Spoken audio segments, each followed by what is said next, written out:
ವೇದಿಕೆಯ ಮುಂಭಾಗದಲ್ಲಿರುವ ಎಲ್ಲರಿಗೂ ನನ್ನ ನಮಸ್ಕಾರಗಳನ್ನು ತಿಳಿಸುತ್ತಾ, ನನ್ನ ಹೆಸರು ಧನ್ಯ. ನಾನು ಅಮರಜ್ಯೋತಿ ಪ್ರೌಢಶಾಲೆ ಮುಳಬಾಗಿಲು ವಿದ್ಯಾರ್ಥಿನಿ. ಎಲ್ಲರೂ ಹೇಳ್ದಂಗೆ ಅವ್ರು ಹೇಳಿದ ನಿಜ. 625 ಅಂಕ ಬಂದಿದೆ ಅಂದ ಮಾತ್ರಕ್ಕೆ ಅವರು ಎಲ್ಲ ಓದ್ಬಿಟ್ಟಿದ್ದಾರೆ ಅಂತಲ್ಲ. 600 ಅಂಕ ಬಂದಿದೆ ಅಂತ ಮಾತ್ರಕ್ಕೆ ಅವ್ರು ಏನು ಕಷ್ಟಪಟ್ಟಿಲ್ಲ ಅಂತನಲ್ಲ. ಹೇಳ್ತಾರಲ್ಲ, ನೀಟಲ್ಲಿ ಫಸ್ಟ್ ರ್ಯಾಂಕ್ ತೊಗೊಂಡವ್ರಿಗೂ 20th ರ್ಯಾಂಕ್ ತೊಗೊಂಡವ್ರಿಗೂ ಜ್ಞಾನದಲ್ಲಿ ಏನೂ ವ್ಯತ್ಯಾಸ ಇರಲ್ಲ. ವ್ಯತ್ಯಾಸ ಇರೋದು ಲಕ್ಕಲ್ಲಿ. ನಾವು 99% ಹಾರ್ಡ್ ವರ್ಕ್ ಮಾಡಿದ್ರು ನಮಗೆ ಬೇಕಾಗಿರೋದು 1% ಲಕ್ ಅಂತ ಹೇಳ್ತಾರೆ. ಆದರೆ ನಾವು ಬರೀ ಆ 1% ಮೇಲೆ ಡಿಪೆಂಡ್ ಆಗಿ 99% ಹಾರ್ಡ್ ವರ್ಕ್ ಮಾಡಿಲ್ಲ ಅಂದರೆ ನಮ್ಗೆ ಆ 100% ಯಾವತ್ತೂ ಸಿಗೋಕ್ಕೆ ಸಾಧ್ಯನೇ ಇಲ್ಲ. ನಮ್ಮ ಹಾರ್ಡ್ ವರ್ಕ್ ನಾವು ಎಷ್ಟು ಸ್ಯಾಕ್ರಿಫೈಸ್ ಮಾಡ್ತೀವಿ ಅನ್ನೋದು ಕೂಡ ಅಷ್ಟೇ ಇಂಪಾರ್ಟೆಂಟ್. ಎಲ್ಲದಕ್ಕಿಂತ ಮುಖ್ಯವಾಗಿ ನಮ್ಮ ಪೇರೆಂಟ್ಸ್ ನಮಗೆ ತುಂಬ ಬೆಂಬಲ ಕೊಟ್ಟಿದ್ದಾರೆ. ಶಿಕ್ಷಕರು ಅಷ್ಟೇ ಸಪೋರ್ಟ್ ಮಾಡಿದ್ದಾರೆ. ನಾವೆಷ್ಟು ಎಕ್ಸಾಮ್ ಟೈಮಲ್ಲಿ ನಾವೆಷ್ಟು ಭಯದಿಂದ ಇರ್ತೀವೋ ಅದಕ್ಕಿಂತ ಹೆಚ್ಚು ಟೆನ್ಷನ್ ಶಿಕ್ಷಕರಿಗೆ ಇರುತ್ತೆ ನಮಗಿನ್ನ ಹೆಚ್ಚಾಗಿ. ಅದು ಒಂದು. ಮತ್ತು ಯಾವತ್ತೂ ಇನ್ನು 2 ವರ್ಷ ಎಷ್ಟು ಕಷ್ಟಪಡ್ತೀವಿ ಅನ್ನೋದ್ರ ಮೇಲೆ ನಮ್ಮ ಮುಂದಿನ 20 ವರ್ಷ 30 ವರ್ಷ ಡಿಪೆಂಡ್ ಆಗುತ್ತೆ. ಎಲ್ಲರೂ ಚೆನ್ನಾಗಿ ಮುಂದೆ ಇವಾಗ ಇಲ್ಲಿರೋರೆಲ್ಲರಿಗೂ ಕಂಗ್ರ್ಯಾಚುಲೇಷನ್ಸ್. ಏಕೆಂದರೆ ಎಲ್ಲರೂ 125 100 ಮಾರ್ಕ್ಸ್ ತೊಗೊಂಡಿರೋದೆ. ಸೊ ಎಲ್ಲರಿಗೂ ಕಂಗ್ರ್ಯಾಚುಲೇಷನ್ಸ್. ಹಾಗೆ ಎಲ್ಲರೂ ಮುಂದೆ ಆಲ್ ದ ಬೆಸ್ಟ್. ಅದನ್ನ ಜ್ಞಾಪಕ ಮಾಡಕ್ ಕೊಡ್ತಾನಲ್ಲ, ಅದು ನಮ್ಗೆ ಲಕ್ ಅಂದ್ರಲ್ಲ, ಇಂಗ್ಲಿಷಲ್ಲಿ ಇದೆಯಾ LUCK. ಲಕ್ ಅಂದ್ರೆ ಯಾರೋ ದೇವರೇನೋ ಕೊಟ್ಬಿಡ್ತಾರತ್ತಲ್ಲ. Learn under correct knowledge. ಯಾಕೆಂತಂದ್ರೆ ನಾನು 2 ವರ್ಷದಿಂದ ಒಂದು ವ್ಯಾಲ್ಯೂಯೇಷನ್ಗೆ ಹೋಗಿದ್ದೆ, BA ವ್ಯಾಲ್ಯೂಯೇಷನ್ಗೆ. ಬುಕ್ಲೆಟ್ ಎತ್ಕೊಂಡೆ. ನನಗೆ ಎಷ್ಟು ಖುಷಿ ಆಯ್ತು ಅಂದ್ರೆ ಅಷ್ಟು ಖುಷಿ ಆಯ್ತು. ಬುಕ್ಲೆಟ್ ತುಂಬ ಬರೆದಿದ್ದಾರೆ. ಆ ಅಕ್ಷರಗಳಿಗೆ ಮುತ್ತು ಕೊಡಬೇಕು, ಅಷ್ಟು ಚೆನ್ನಾಗಿದ್ದಾವೆ. ಯಾರೋ ಅವ್ರಿಗೆ ಹೇಳ್ಬಿಟ್ಟಿರ್ತಾರೆ, ನೀನು ಏನು ಬರುತ್ತೆ ಏನು ಬರಲ್ವೋ, ಬುಕ್ಲೆಟ್ ತುಂಬ ಬರ್ಬಿಟ್ಟು ಬಂದ್ಬಿಡು ಪಾಸ್ ಆಗ್ಬಿಡ್ತೀಯ. ಸರಿ, ಓದಕ್ಕೆ ಶುರು ಮಾಡಿದೆ ನಾನು. ಎಷ್ಟು ಚೆನ್ನಾಗಿ ಬಂದಿದ್ದಾರೆ ಮಗು ಅಂತಂದ್ರೆ, 1ನೇ ಕ್ವಶನ್ನಿಂದ 15ನೇ ಕ್ವಶನ್ವರೆಗೂ ಕ್ವಶನ್ಗಳು ಬರೆದಿಟ್ಟಿದ್ದಾರೆ. ರಿಪೀಟ್ ಆಮೇಲೆ 15, 14, 13, 12 ಹೀಗೆ ಬರೆದಿಟ್ಟಿದ್ದಾರೆ. ಮತ್ತೆ ಪಾರ್ಟ್ ಮಾಡ್ಕೊಂಡಿದ್ದಾರೆ. 8ನೇ ಕ್ವಶನ್ನಿಂದ 15ನೇ ಕ್ವಶನ್, 7ನೇ ಕ್ವಶನ್, 1ನೇ ಕ್ವಶನ್. ಎಷ್ಟು ಕೊಟ್ಟಿರ್ಬೋದು ಮಾರ್ಕ್ಸು? 0 ಕೊಟ್ಟೆ. ಲಕ್ ಇಲ್ಲ ಅವ್ರಿಗೆ. ಅದಕ್ಕೆ ಲಕ್ ನಮ್ಗೆ ಬರ್ಬೇಕಾದ್ರೆ ಕರೆಕ್ಟಾಗಿ ಓದ್ಬೇಕು. ನಾವು ನಾಲೆಡ್ಜ್ ಅನ್ನು ಪಡ್ಕೊಂಡ್ರೆ ಅದೇ ಲಕ್. ಬಹಳ ಸಂತೋಷದ ಸಮಾರಂಭ ಅಂತ ನಾನು ಭಾವಿಸ್ತಾ ಇದ್ದೀನಿ. ಕನ್ನಡ ಸಾಹಿತ್ಯ ಪರಿಷತ್ತು ಮುಳಬಾಗಿಲು ಘಟಕದ ವತಿಯಿಂದ ಜಿಲ್ಲಾ ಕನ್ನಡ ಸಾಹಿತ್ಯ ಪರಿಷತ್ತಿನ ಮಾರ್ಗದರ್ಶನದಲ್ಲಿ ಮುಳಬಾಗಿಲು ತಾಲೂಕಿನಲ್ಲಿ ಕನ್ನಡ ಭಾಷೆಯಲ್ಲಿ ಔಟ್ ಆಫ್ ಔಟ್ ಅಂದರೆ 100ಕ್ಕೆ 100 ಅಂಕ ಪಡೆದಿರ್ತಕ್ಕಂಥ SLC PUC ಮತ್ತು ಪದವಿ ಮಕ್ಕಳಿಗೆ ಒಂದು ಕಾರ್ಯಕ್ರಮವನ್ನು ಆಯೋಜನೆ ಮಾಡೋಕ್ಕೆ ಹೋಗಬೇಕು ಅಂತ ಹೇಳಿ ವಿಜಯಿಸಿ ಸಾಹಿತ್ಯ ಪರಿಷತ್ತಿನಿಂದ ಆಯೋಜನೆ ಮಾಡಿದ್ದೇವೆ.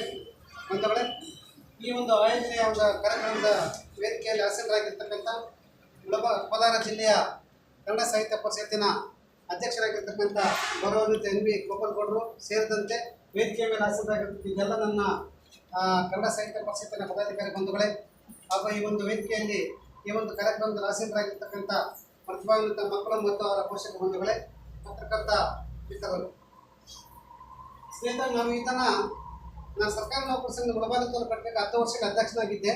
ಇದೇ ಭವನದಲ್ಲಿ ಇದೇ ಆವರಣದಲ್ಲಿ ನಾನು 10 ವರ್ಷಗಳು ಕೂಡ ಸರ್ಕಾರಿ ನೌಕರರ ಮಕ್ಕಳಿಗೆ SLC ಮತ್ತು PUC ಟಾಪರ್ಸ್ ಬಂದಿರತಕ್ಕಂಥ ಮಕ್ಕಳಿಗೆ ನಾವು ಇದೇ ಒಂದು ಆವರಣದಲ್ಲಿ 10 ವರ್ಷ ಕೂಡ ನಾವು ಅವರಿಗೆ ಸನ್ಮಾನ ಮಾಡ್ತಾ ಇದ್ವಿ. ಹಿಂದೆ 2019 ಹಿಂದೆ ಪ್ರತಿ ವರ್ಷ ರಿಸಲ್ಟ್ ಬಂದಾಗ ಒಂದು 5 ಜನ ಮಕ್ಕಳಿಗೆ ಟಾಪರ್ಸ್ಗೆ ಇದೇ ವೇದಿಕೆ ಕರೆದು ಸರ್ಕಾರಿ ನೌಕರ ಸಂಘದಿಂದ ಮಾಡ್ತಾ ಇದ್ವಿ. ಸೊ ಅದೇ ಒಂದು ಆಸಕ್ತಿಯಿಂದ ನಾವು ಈ ವರ್ಷ ಕನ್ನಡ ಸಾಹಿತ್ಯ ಪರಿಷತ್ ಕಡೆಯಿಂದ ಮಾಡಬೇಕು ಅಂತೇಳಿ ನನ್ನ ಆತ್ಮೀಯ ಗೆಳೆಯ ಶಂಕರ್ ಅವ್ರ ಹತ್ರ ಮಾತಾಡಿದೆ. ಸೊ ಆಯಿತು ಮಾಡೋಣ ಅಂತೇಳಿ ಎಲ್ಲರನ್ನೂ ಸೇರ್ಕೊಂಡು ಮಾತಾಡಿದ್ವಿ. ಮತ್ತು ನಮ್ಮ ಜಿಲ್ಲಾಧ್ಯಕ್ಷರಿಗೆ ಅಪ್ಡೇಟ್ ಮಾಡಿದೆ. ಅವ್ರಿಗೆ ಹೇಳಿ ಕಳೆದಾಗ ಒಳ್ಳೆ ಕಾರ್ಯಕ್ರಮ ಮಾಡಿ ಮುಳಬಾಗಿಲು ತಾಲೂಕಿನ ಎಲ್ಲ ಕನ್ನಡ ಸಾಹಿತ್ಯ ಪರಿಷತ್ತಿನ ಎಲ್ಲ ಪದಾಧಿಕಾರಿಗಳು ಸದಸ್ಯರುಗಳು ಸಭೆ ಮಾಡಿ 1-2-3 ಪೂರ್ವಭಾವಿ ಸಭೆಗಳು ಮಾಡಿ ಒಂದು ಕಾರ್ಯಕ್ರಮ ಮಾಡಬೇಕು ಅಂತೇಳಿ ನಿರ್ಧಾರ ಮಾಡ್ಕೊಂಡ್ವಿ. ಕೆಲವರು ನಮ್ಗೆ ಅದಕ್ಕೆ ಸಬ್ಮಿಟ್ ಮಾಡಿದ್ರು, ಪೂರ್ವಕವಾಗಿ ಹೇಳಿದ್ರು, ಸರ್ SLC PUC ಅಂತ ಅಂದ್ಕೊಟ್ವಿ, ಡಿಗ್ರಿನ ಆ್ಯಡ್ ಮಾಡಿ ಅಂತಂದರು. ನಾವು SSLC PUC ಮತ್ತು ಡಿಗ್ರಿ ಪದವಿ ನಮ್ಮ ನಾಗರಾಜ್ ಅವರು ಹೇಳಿದ್ರು. ಆಯಿತು ಅಂತ ಹೇಳಿದ್ವಿ. ಬಟ್ ಯಾಕೋ PUC ಮತ್ತು ಡಿಗ್ರಿದು ನಮಗೆ ಅದು ಅರ್ಜಿಗಳು ಬರಲಿಲ್ಲ. ನನಗೆ ಬಂದಿದ್ದು SSLC ಮಾತ್ರ. SSLCಯಲ್ಲಿ ಟಾಪರ್ಸ್ ಕನ್ನಡದಲ್ಲೇ ಔಟ್ ಆಫ್ ಔಟ್ ತಗೊಂಡಿರ್ತಕ್ಕಂಥದ್ದು ಮಾತ್ರ 40 ಜನ ವಿದ್ಯಾರ್ಥಿಗಳು ಪಟ್ಟಿನ ಅರ್ಜಿಗಳು ಬಂತು. ಕೆಲವು ಸುರೇಶ ಪಾಪ ಸ್ಕೂಲ್ಗೆ ಹೋಗಿ ಅವರೇ ತೊಗೊಂಬಂದು ಮಕ್ಕಳಿಗೆ ಮಾಡೋಣ ಮತ್ತು ಅವ್ರು ಗುರುತಿಸೋಣ ಸಾಹಿತ್ಯ ಪರಿಷತ್ತಿಂದ, ಅದು ಗಡಿ ಭಾಗದಲ್ಲಿ, ಅದು ಕನ್ನಡದ ವಿಚಾರದಲ್ಲಿ, ಕನ್ನಡದ ಪ್ರಥಮ ಭಾಷೆ, ದ್ವಿತೀಯ ಭಾಷೆ, ತೃತೀಯ ಭಾಷೆಯಲ್ಲಿ ತುಂಬ ಒಂದು ಪ್ರಾಮಾಣಿಕ ಪ್ರಯತ್ನ ಹಾಕಿ ಪಾಸಾಗಿರ್ತಕ್ಕಂಥ ಮಕ್ಕಳನ್ನ ಒಂದು ವೇದಿಕೆ ಕರೆದು ಒಂದಷ್ಟು ಸನ್ಮಾನ ಮಾಡೋಣ, ಅವ್ರ ಪಕ್ಕದಲ್ಲಿ ಪುಸ್ತಕ ಉದ್ದೇಶ ಇಟ್ಕೊಂಡು ನಾವು ಮಾಡಿದ್ದೀವಿ.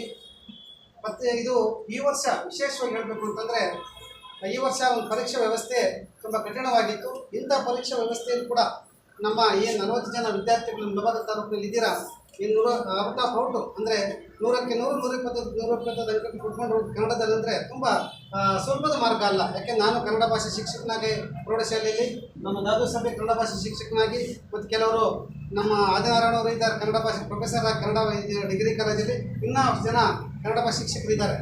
ಸೊ ನಾವು ಕೂಡ ವ್ಯಾಲ್ಯೂಯೇಷನ್ ಮಾಡೋಕ್ಕೆ ಹೋಗ್ತೀವಿ.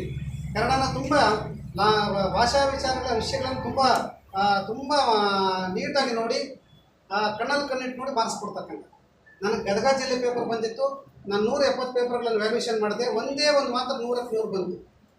ಒಂದೇ ಒಂದು ಪೇಪರ್ 100ಕ್ಕೆ 100 ಬಂದಿದ್ದು, 170 ಪೇಪರ್ಗಳಲ್ಲಿ. ಅಂಥದ್ರಲ್ಲಿ 40 ಜನ ಮುಳಬಾಗ ತಾಲೂಕಿನಲ್ಲಿ ಮಕ್ಕಳು, 40 ಜನ ಮಕ್ಕಳು ಔಟ್ ಆಫ್ ಔಟ್ ಕನ್ನಡದಲ್ಲಿ ತಗೊಂಡಿದ್ದೀರಿ ಅಂತಂದರೆ ತುಂಬ ಅಭಿನಂದನೆ ಸಲ್ಲಿಸ್ತಾ ಇದ್ದೀನಿ.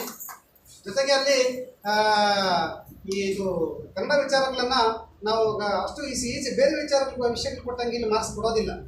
ಅಷ್ಟು ಅಚ್ಚುಕಟ್ಟಾಗಿ, ಅಷ್ಟು ಒಂದು ಏನೇ ನಿಜ 45 ಪ್ರಶ್ನೆಗಳಿಗೆ ಎಲ್ಲ ಪ್ರಶ್ನೆಗಳನ್ನು ಅಚ್ಚುಕಟ್ಟಾಗಿ ಅಟೆಂಡ್ ಮಾಡಿದ್ರೇ ಅಲ್ಲಿ ಮಾರ್ಕ್ಸ್ ಕೊಡ್ತಕ್ಕಂಥ.